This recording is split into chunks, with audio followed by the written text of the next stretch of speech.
Hi, ladies and gents. Tonight I've chosen this one for us to talk about. Inside Out, a personal history of Pink Floyd, written by Nick Mason. Mason was the drummer for Pink Floyd from the beginning to the end, actually. Um, he's a quite could say a basic drummer. It's more about pulsation. He's not a show-off drummer, as you can, because in the 60s, 70s you had a lot of the Carl Palmers of the time, Bill Bruford of the time. But it's a different approach. It's great. I like it too.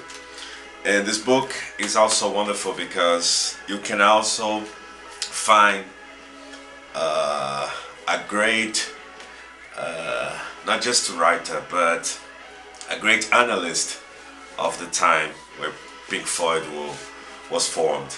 And he started talking about the early moments from Pink Floyd when they used to be a blues band. This is why they have the name Pink Floyd.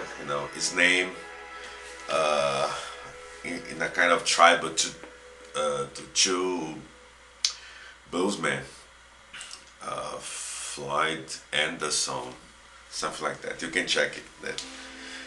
That Anderson Pink and Floyd Council, the two.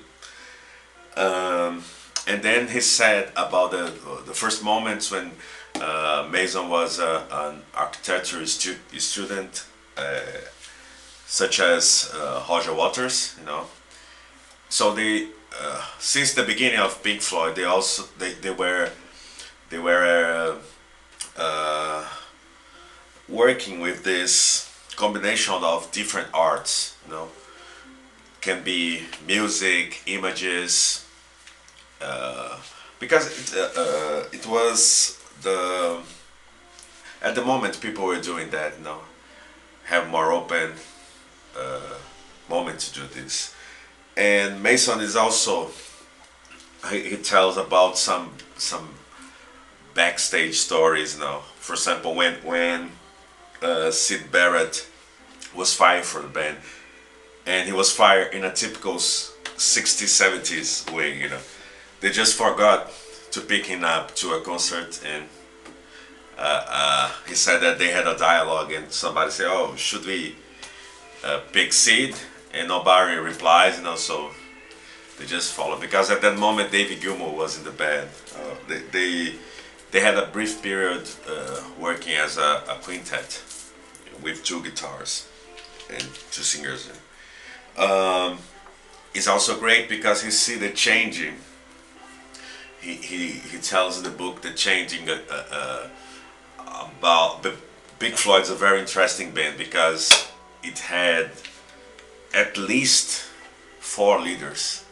It started with Syd Barrett, then went to Roger Waters, then it goes to Dave Gilmour, and in some periods and some pieces, it's obvious that you had Rick Wright as one leader. For example, in the record Autumn Hurt Mother, all this orchestration, all these things. I'm sure it was not Roger Waters' idea. He couldn't do it. I think he thinks differently, like about more visual, more conceptual work. And another thing about these books, because Mason, as some of English lads I had read, has that kind of sense of humor, make fun of himself sometimes, sometimes about his own abilities, So it's great. I totally recommend. See that pig.